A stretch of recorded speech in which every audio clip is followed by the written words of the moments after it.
We must support the victims of crime. I have ordered the Department of Homeland Security to create an office to serve American victims. The office is called VOICE, Victims of Immigration Crime Engagement. We are providing a voice to those who have been ignored by our media and silenced by special interests. All right, that was President Trump last night addressing a joint session of Congress. Here with reaction, author of the New York Times bestseller, In Trump We Trust, E. Pluribus Awesome, and Coulter. You love that moment. They were hissing. I think we got our ad for 2018, 2020, 2020. What is so great about that is it is the Democrats' natural reaction to hearing about the American victims of illegal immigrant crime. They didn't have time to think. They just think, oh, screw those Americans. They probably deserved it. No, they immediately, automatically take the side of the illegal immigrant criminal. It was an astonishing, revealing moment right there. And I don't think they're showing that on the other networks. No, they want to pretend it didn't happen. And the president mentioned a couple of instances last night. I did a town hall with Donald Trump, then candidate Trump, with mothers whose sons were murdered by illegal immigrants. Right. Nobody seems to ever want to talk about that part. Right, and it's worth pointing out also, because everyone is lying about this, everything he said in that speech last night, he has been saying for 18 months or however long since he came down the escalator and talked about Mexico sending rapists and drug dealers. Nothing was new in that. And this idea that, oh, suddenly he looks like a president. No, this is I mean, saying he's putting America first. He's not running to be president of the world, but president of the United States of America. What would you say, he says to the Democrats, to the American family that's lost jobs, family members, income, because we refuse to enforce our immigration laws? He's been saying this every speech. Where have you people been?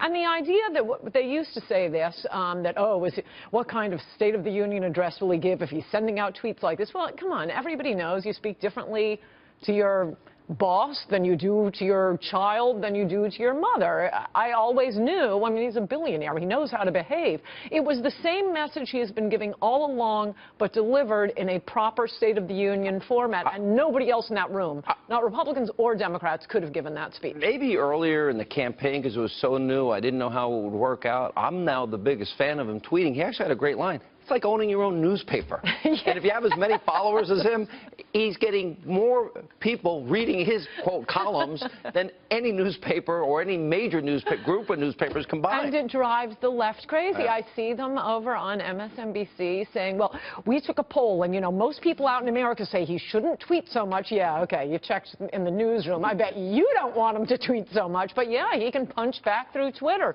And it's fun and it's funny, and I actually do really like him doing that. But that speech last night, I mean, there were so many revealing moments. As you say, the Democrats sitting on their hands when he says we're going to stop drugs from coming into the country, when he says we're bringing 10,000 jobs back, and they're sitting scowling, and those women in white, those big sows, the most exercise they've got, and they finally figure out, oh, we've got to stand for this. It's like Pilates for them. That speech was fabulous. Amazing. And they're not showing it on the other networks. I'm glad you're showing lots of clips from it, because I was watching it thinking, what are they going to say about this? I mean, every line was a home run. So they're just not showing it. This is what they did throughout the campaign. He would give a blockbuster speech, like a speech in Phoenix, and their position is to just say, trust us, America, you don't want to see it. It was dark. It was awful. And that's what we keep getting. Look, there was nothing new here. It was a beautiful speech. He loves America. No one else could give this speech. Oh, one little tip for the media. Stop asking him if he's softening on immigration. He's not. He's him. All these rumors keep coming from reporters. Yeah. It's the damnedest thing, because he's been very clear about how immigration, the new lodestar of our immigration policy, will be the interests of the people who already live here. Very clear point. How many different ways does he have to say it? And yet they just can't stop asking. You worried? Look at it from the perspective of the poor illegal. No, we're looking at it from the perspective of the poor Americans. In Congress? Oh, yeah. Me too. Yeah, there's only one senator who is desperately trying to become my favorite senator, Senator Tom Cotton. And actually, there are a fair number of House members, but no, those guys need Freedom to be Caucus. knocked around. I think so, though I'm not even sure. I mean, I don't know that many House members, but there seem to be a few good ones. But as I wrote last week, stop imitating Reagan and start imitating Donald Trump right now. Yeah, and that would be good for them politically, and the country gets turned around, and our place in the world gets restored. I think they may end up getting some Trumpian primary challengers. And I think you're right. I've always been against primary challenges to save seats. No, I think we might want to open it up if they don't. Step up. Yeah. All right. Ann Coulter, good to see you. Thank you. Good to see you. Up next, President